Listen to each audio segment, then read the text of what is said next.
You don't want to be the difficult one. You don't want to be the cold one, the selfish one, the one who changed. So you stay a little longer. You explain one more time. You explain one more time. You absorb one more move. You tell yourself it's not that bad. You tell yourself you're just being understanding. Then later, alone, you feel that quiet resentment rising in your chest, and you don't even recognize yourself anymore.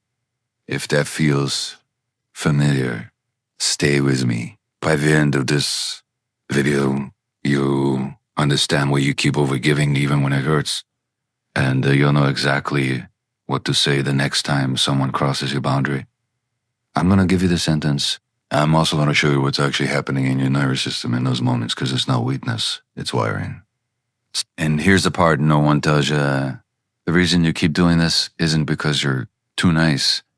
And it's because somewhere along the way, your body learned that that connection equals safety. Listen closely. For many empathic women, love didn't feel calm and steady growing up. It felt conditional.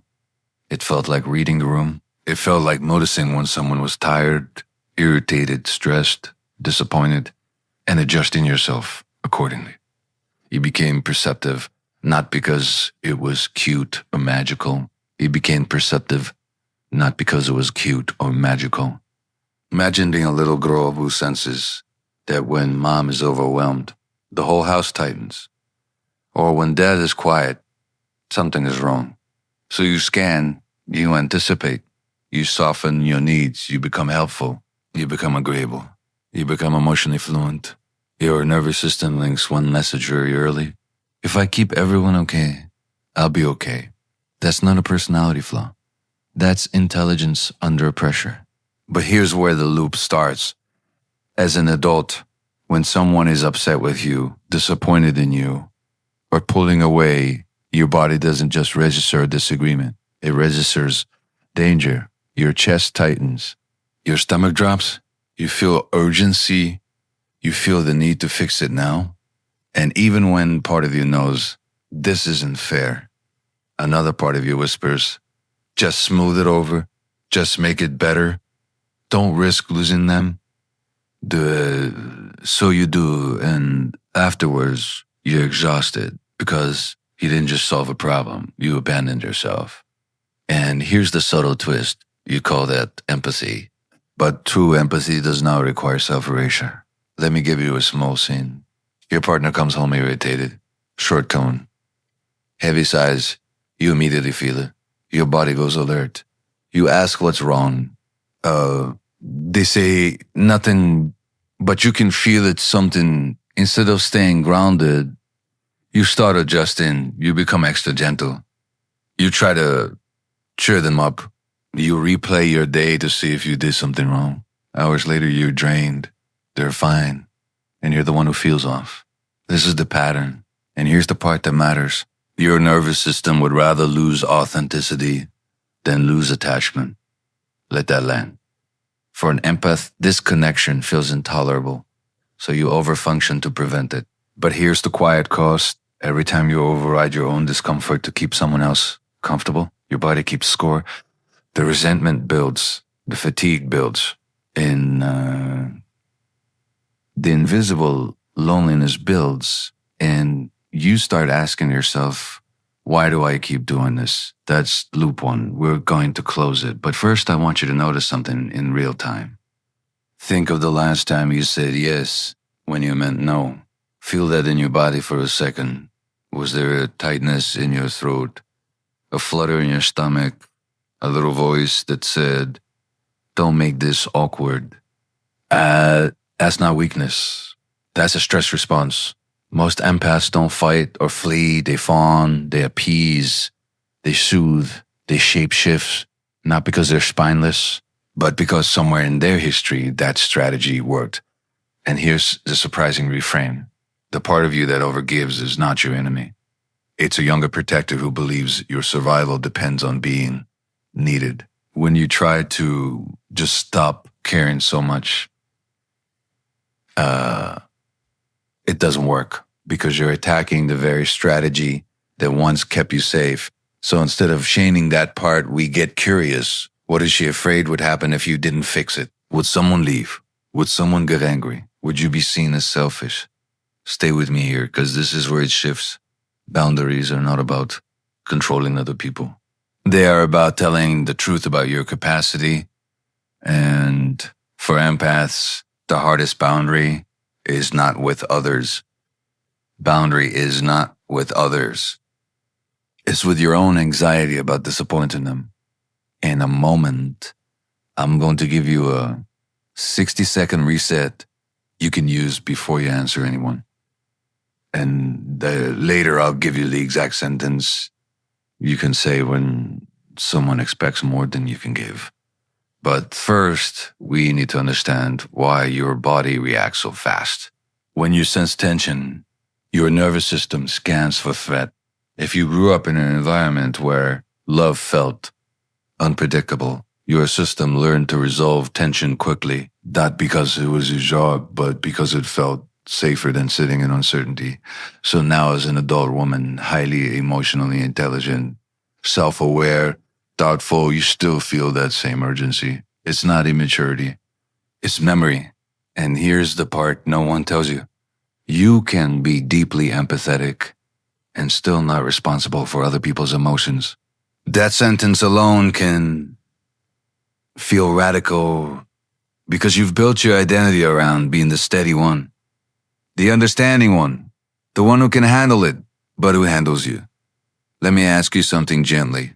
When was the last time you let someone be disappointed in you without rushing to fix it?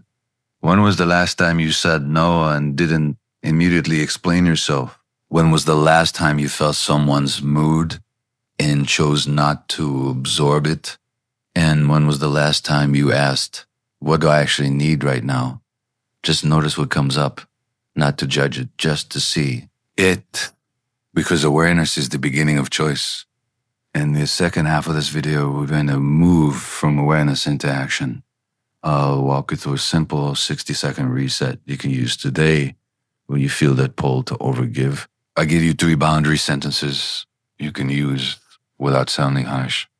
And we'll finally close the loop on why you keep doing this, even when it hurts, and what changes when you stop. But before we go there, I want you to hold this one truth. You are not too sensitive. You are just trained to equate love with self-sacrifice. And we're going to gently untangle that.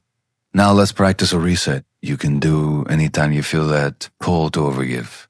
Start by taking a slow, deep breath in, filling your lungs completely, and let your shoulders drop as you exhale. Notice where your body feels tight or reactive, maybe in your chest, your jaw, or your stomach. Place a hand gently on that spot, just acknowledging it. As you breathe out, silently say to yourself, I am allowed to pause. I am allowed to choose. Do this for 3 cycles, letting your body feel that small release of tension.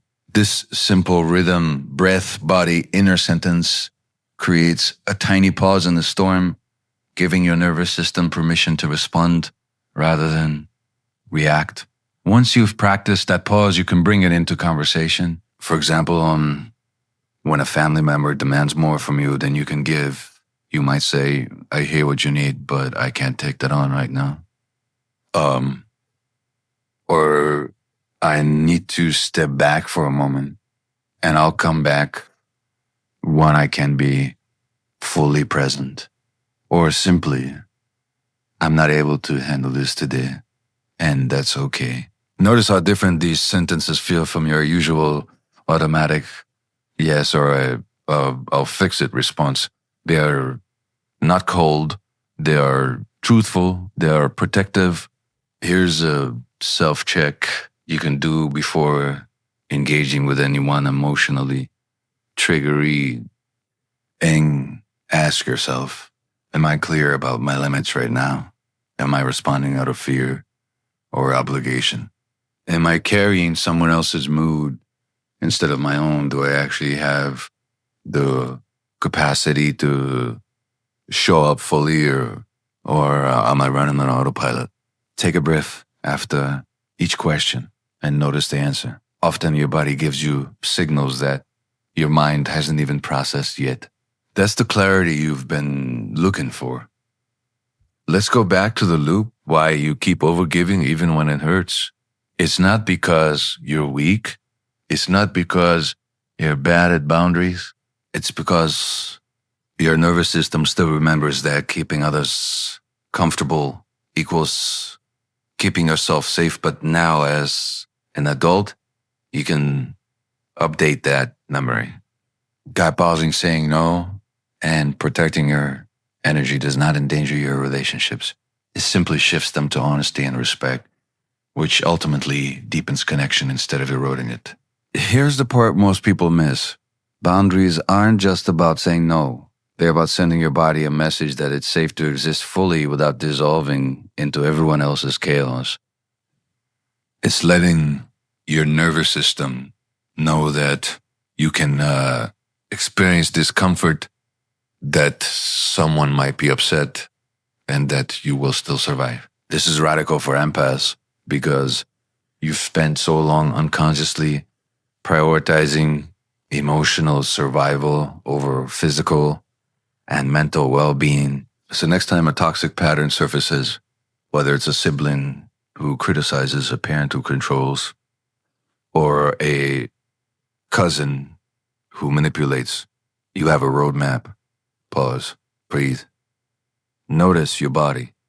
Ask yourself if you're responding from obligation or choice. Speak your truth with one of your boundary sentences.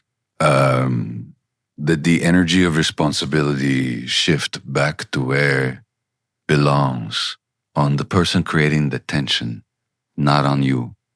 You will feel lighter. You will feel steadier. And your presence will actually become more powerful because you are no longer scattered in someone else's storm. Remember, this isn't about building walls, it's about building clarity, about letting your empathy be a give, not a drain. And here's the final reminder: your sensitivity is strength. Your awareness is intelligence. Your ability to feel deeply is a compass, not a chain.